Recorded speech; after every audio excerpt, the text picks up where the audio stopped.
What's up guys, we're back in the gym again as always, training back today, and the topic of this video is going to be basically how I, across the last, let's say 12 months, have changed the shape of my back.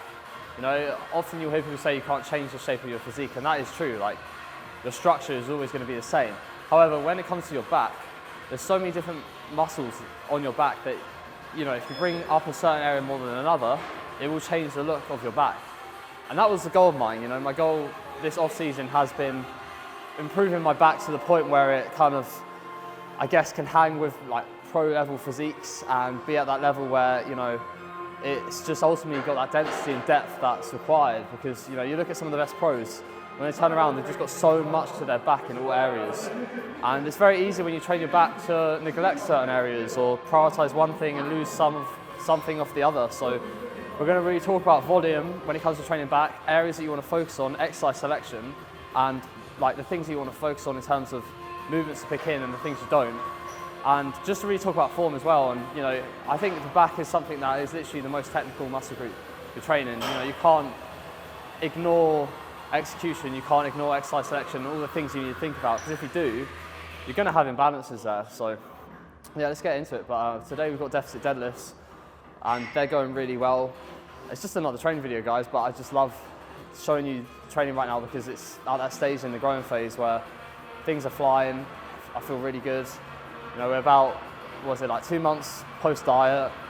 We are, I guess, about 3.5 kilos up. And yeah, just honestly feeling the best I think I've ever felt in the gym right now. So yeah, we're going to see what we can get on the deficit deadlifts, 220 on the bar, as we chase down some big goals with hinging this year. Let's do it.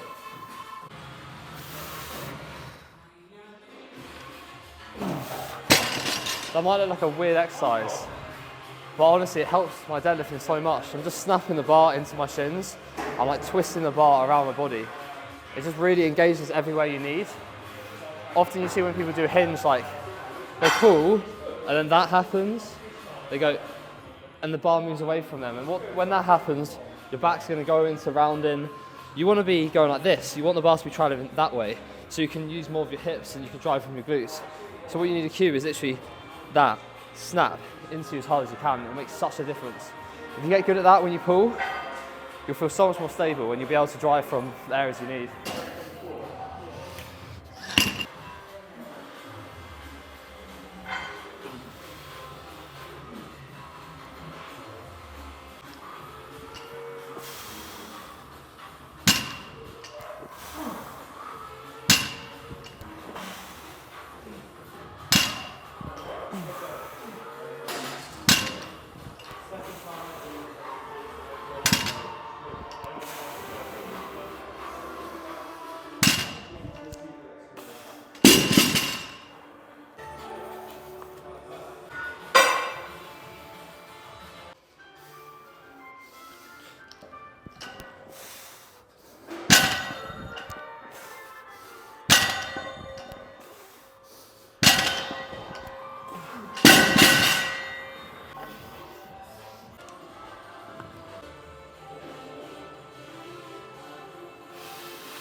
Yes, come on, let's go!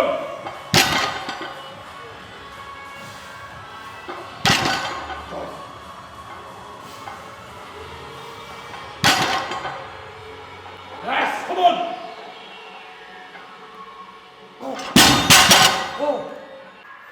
So I was happy with that set because it's still a very strong set, but it's actually one of my best. Last rotation I got 8. But now it's just worth talking about like why that happened to really important you know why something didn't progress. You think about like, okay, what did I do in the sessions prior?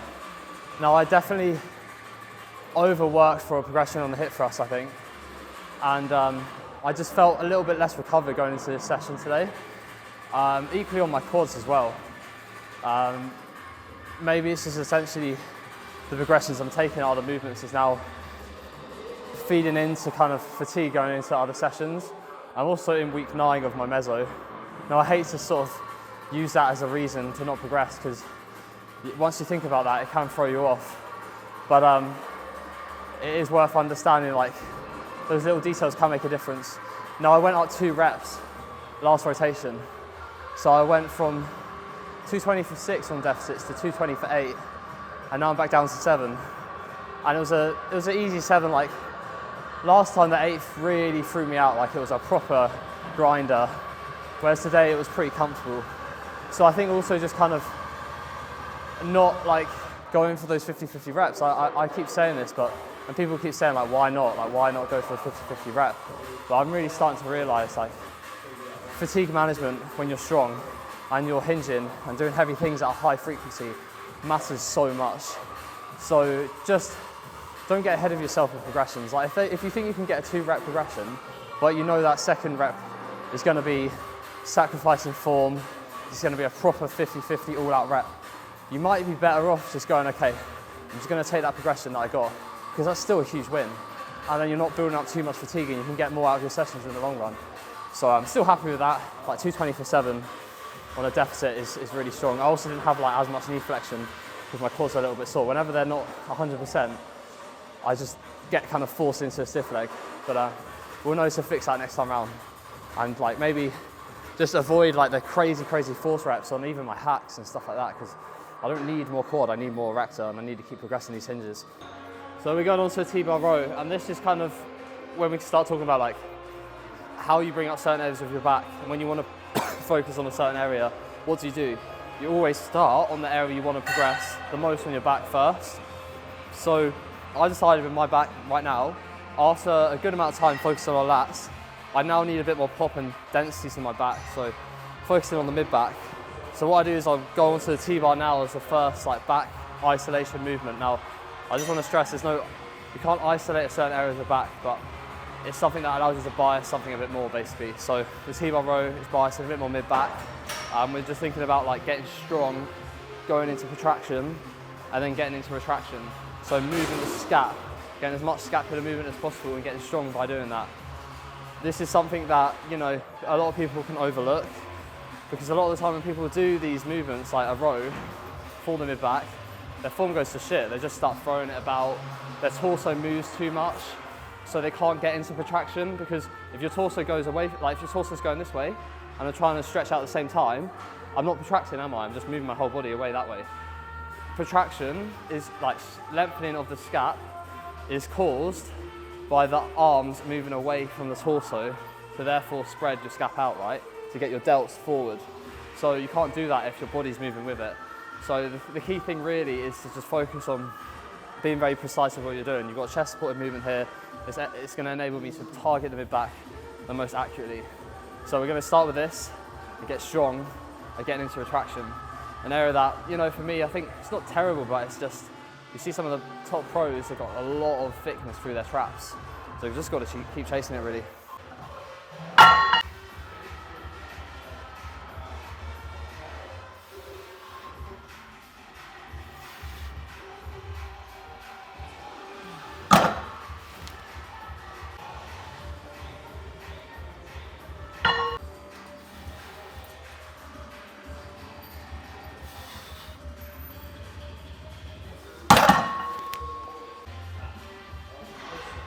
Three, two, one, yes! Whew.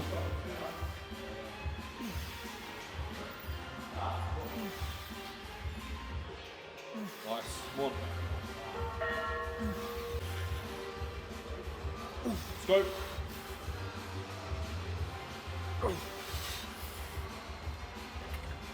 No! No! So I'm close to full flex with this. It's a very heavy T-bar. But just a little tip when you're doing any low to high rows, try to find that balance between extending your spine, but also not trying to rely on momentum. So it's very easy to start lifting your chest off the pad too much. But some is good, because it allows you to get into this position where you can get more retracted. If you don't get like that, you're not going to get your mid-back fully retracted. So what you should cue is pushing your sternum through the pad. That way you've still got a point of contact and you'll be more stable and you'll know whether you're overdoing it. You know, you don't want to be taking your whole body off, because then you're not even going to get your upper back fully shortened anyway. So.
So we started on mid-back, now we're going into lats, and I think whenever you do mid-back first, which we just did, it's always better to do a pull-down variation than a row.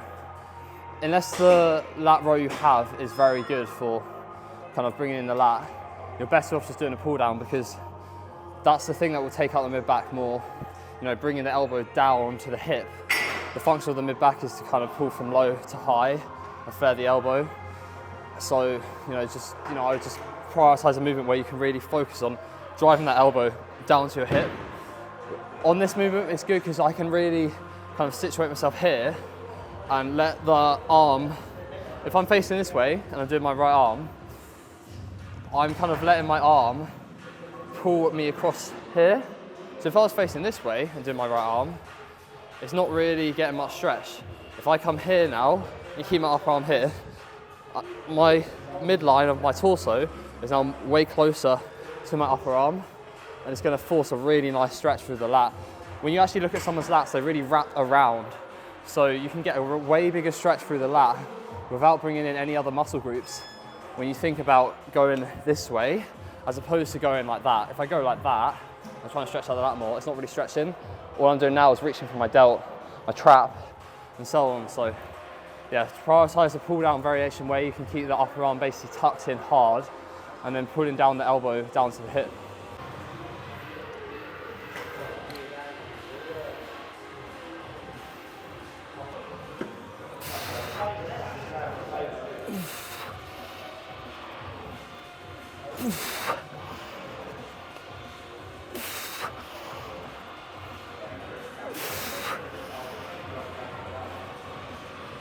No!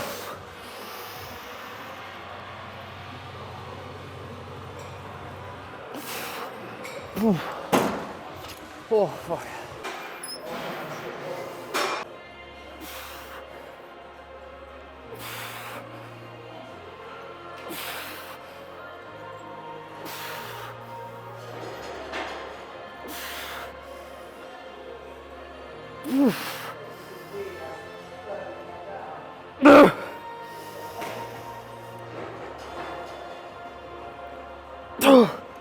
Oh, shit.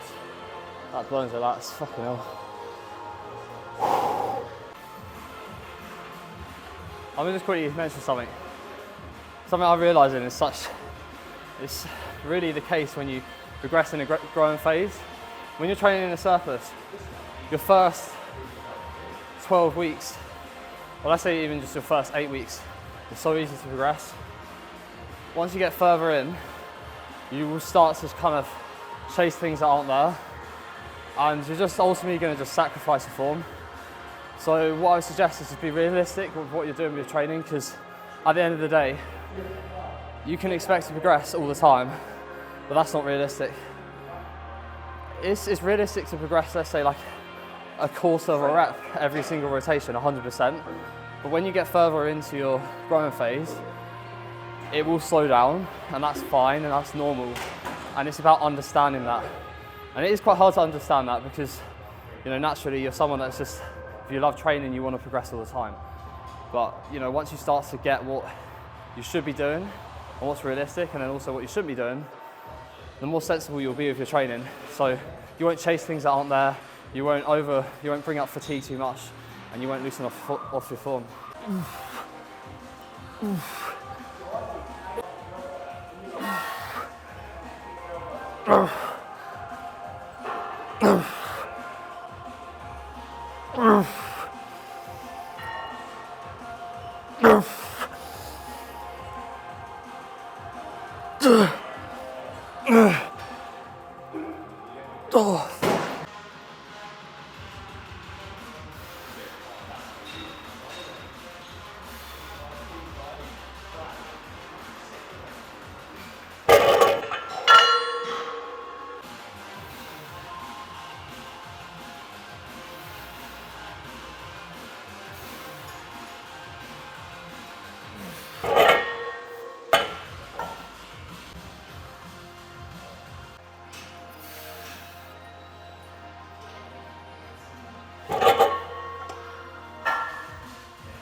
So this is the second mid-back movement that I'm doing.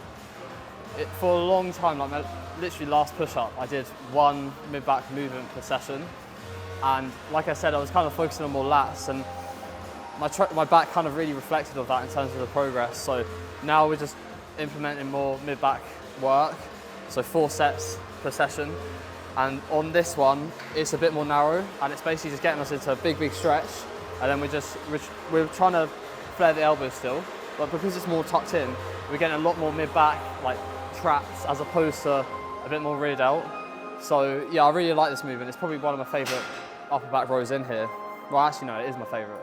It's so nice. It's just the stretch it can pull you into out here, and then right into the traps. It's so good. Getting strong at the T-bar on this, like it's going to show, and it's just what I've got to run up for. You know, the whole of this growing phase, I think this pull session you're seeing today is going to be pretty much the same. We're not going to change anything. We'll see what, you know, this adjustment to exercise selection and volume really does.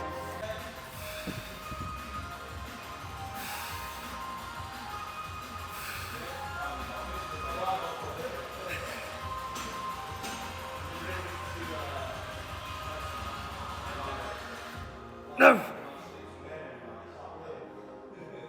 No. No. No.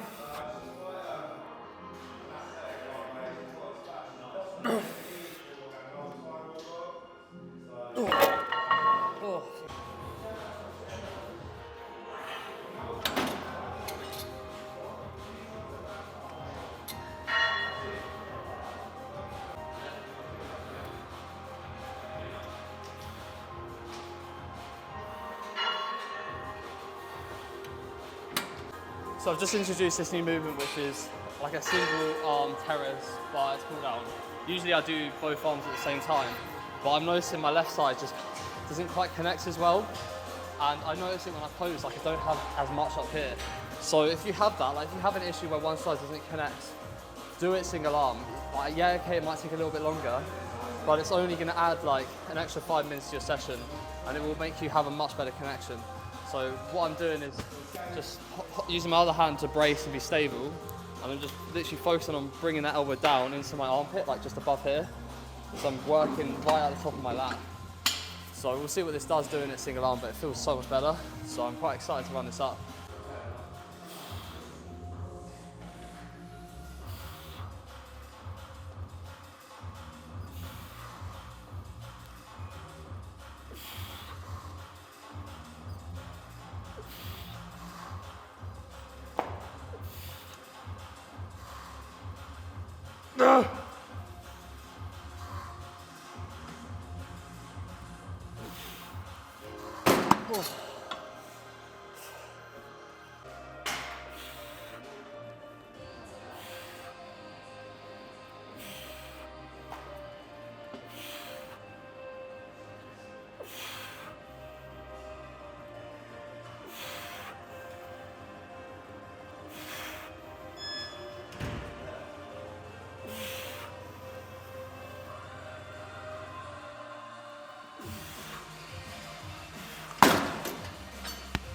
Hard move, so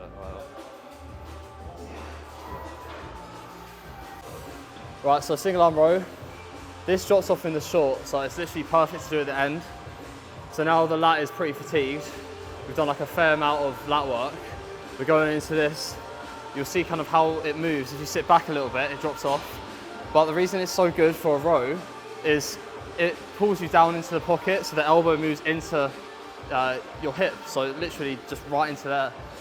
Some single arm rows that aren't good at that can mean you end up working your mid back. A common mistake I see people make when they do a row is they kind of row like this, and they're not really getting that much lat, they're just getting movement on the scap. So if you set up with this, you sit off a bit, and then you just drive the elbow down. Really nice piece. I think it's a custom made piece, but yeah, it's very, very good for lats. I wouldn't really use it for mid back because it moves down, but for lats it's spot on.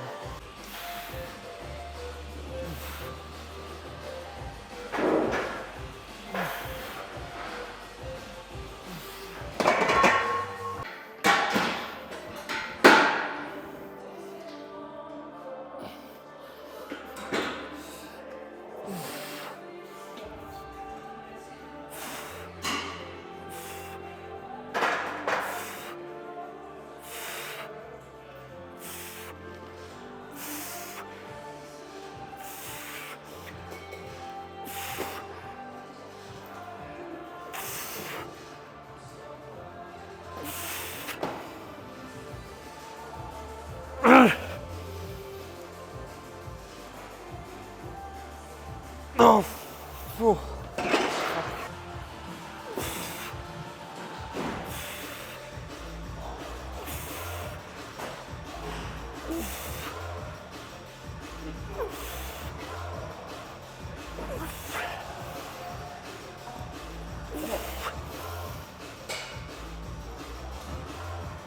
no! Come on. Drive. Oh.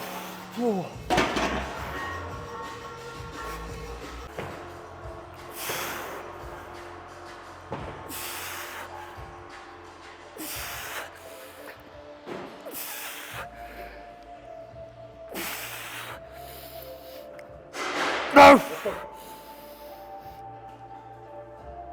Oh.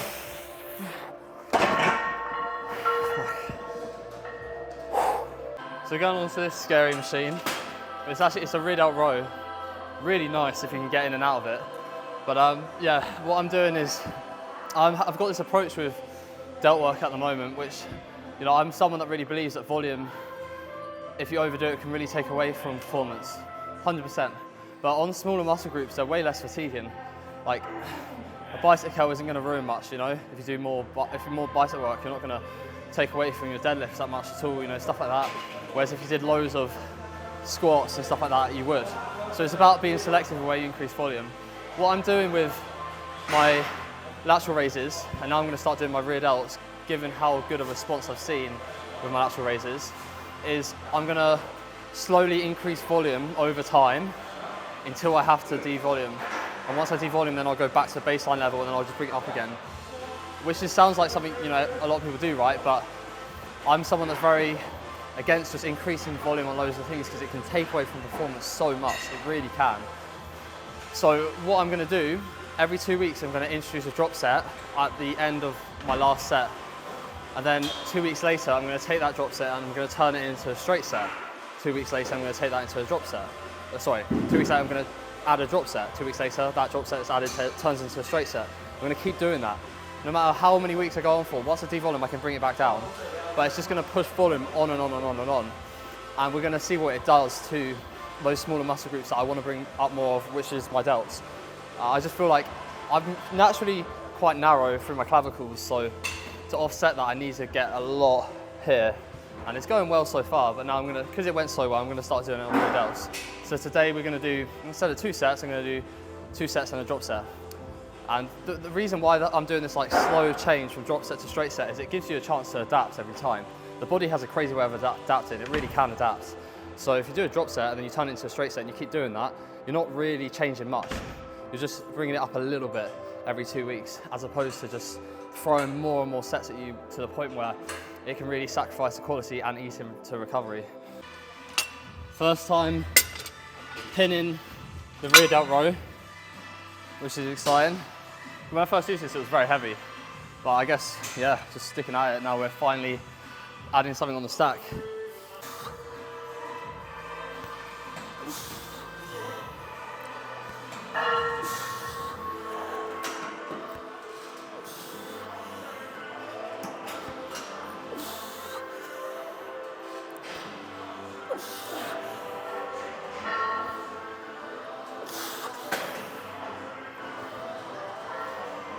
Oh, stack plus 10 for 10, we'll take that. I didn't want to pin something on this until I was at like 15 reps on the stack almost, because just the safety element, I feel like it's quite hard getting in and out. So, you know, I think a lot of the time people think, oh, 6 to 10, 11 to 15, those need to be the rep ranges. You can work in just 15 to 20 rep ranges all the time on certain muscle groups. You really can. All the way up to 30, to be honest. To be honest, I'll take that back. Because the issue when it gets higher is, yeah, it might still be effective, but once you get to like 30 reps, when you go to that extreme, you're going to be cardiovascularly challenged, and it's just going to take away from your ability to create force at the right time, all that stuff. So maybe let's say like 20 reps is fine.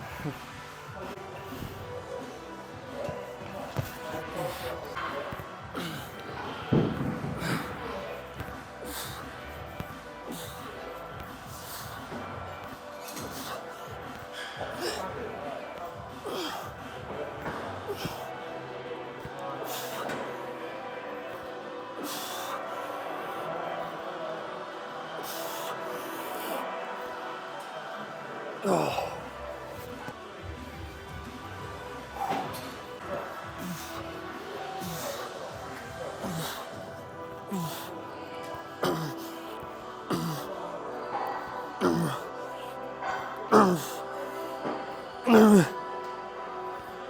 Oh, fuck. Oh.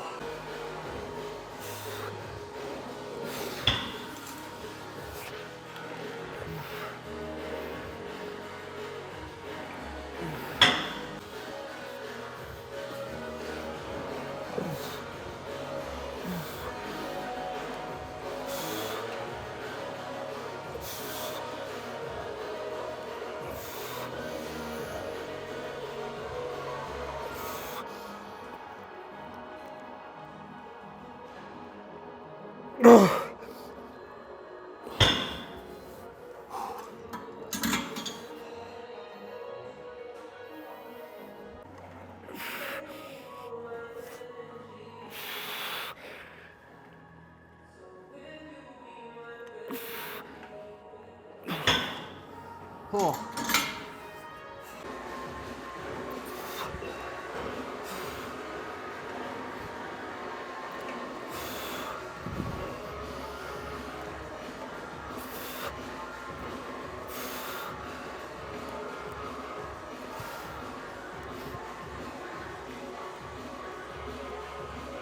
Oh. Oh.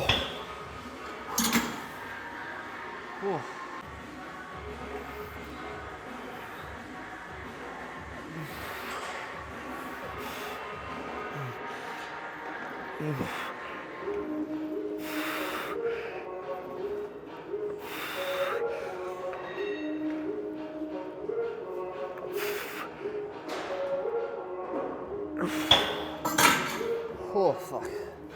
Doing 3 sets on here and then just 1 set afterwards on a different exercise because I'm just trying to get more short head on my biceps. So like inside chest, I just want more here.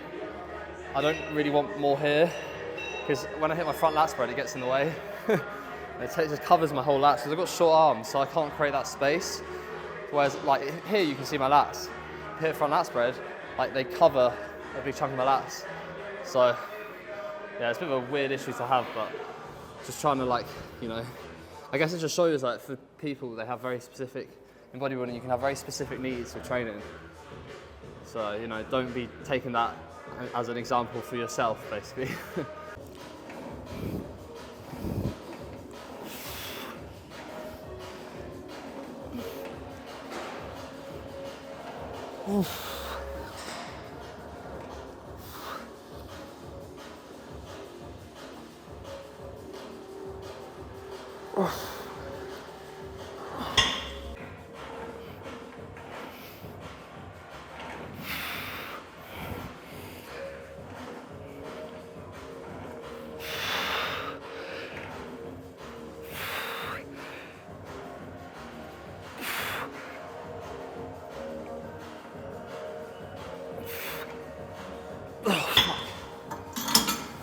I'm kind of just stood here wasting around, but sometimes it is important to stress, like, it is useful to just pause for a sec, give yourself a minute, especially in isolations. Like, my biceps are still really pumped from that movement, and, you know, I'm just giving myself like a minute at least, like now, just to freshen up a bit more, so I can go and get a good productive set.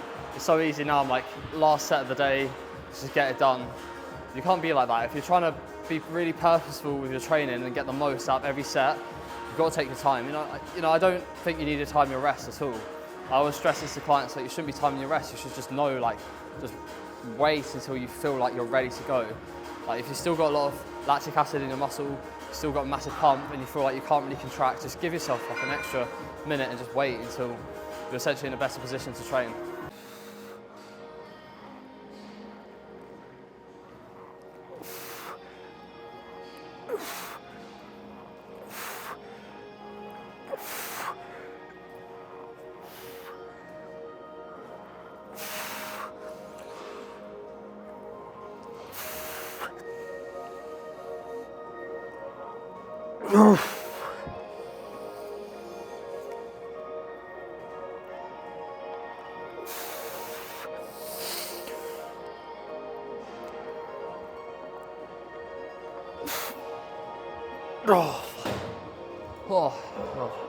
So that's a wrap for today's pull session, and yeah, it was a pretty productive session, to be honest. Like, the deficit was kind of understanding that I think things I did prior were taken away from it a little bit more this week. But you know, you get to a point, like I said later on in the session, where training moves very, very well, and then it will slow down. Like, it will inevitably slow down. Like, I think realistically now it's going to be a case of understanding that as I get close to peak performance, like, half a rep up will be a huge win each session, which is important to know. Like, you don't want to get ahead of yourself and just start building up loads of fatigue and all that stuff. But yeah, hopefully you enjoyed this run through of today's pull session. Just basically trying to ultimately show you guys kind of my setup for pull and how I kind of think about programming to allow myself to bring up the areas I want to bring up, like my mid-back and so on. So yeah, it's just about that thought process where you kind of place movements in the session, the order, the volume that you place in it, and you know, it makes such a difference. You'll notice the volume that you do is exactly what's kind of dictating your growth on areas. So, you know, if you feel like you look at your back and you're like, my lats are quite good, but my mid-back isn't, you're probably doing something wrong, or you've just done something for too long in terms of your programming or your execution, or, you know, your volume and all that stuff. So yeah, hopefully it was useful. I think these sort of educational videos are really useful to kind of give you the information you want to, you know, say you can't afford coaching and you want to program yourself. You know, that's what I want to help you. Obviously, you know, I run a coaching business, but at the end of the day, if I can give value to a lot of you guys that can't afford it right now and can kind of apply things yourself and just do the basics for now, I think that's so useful.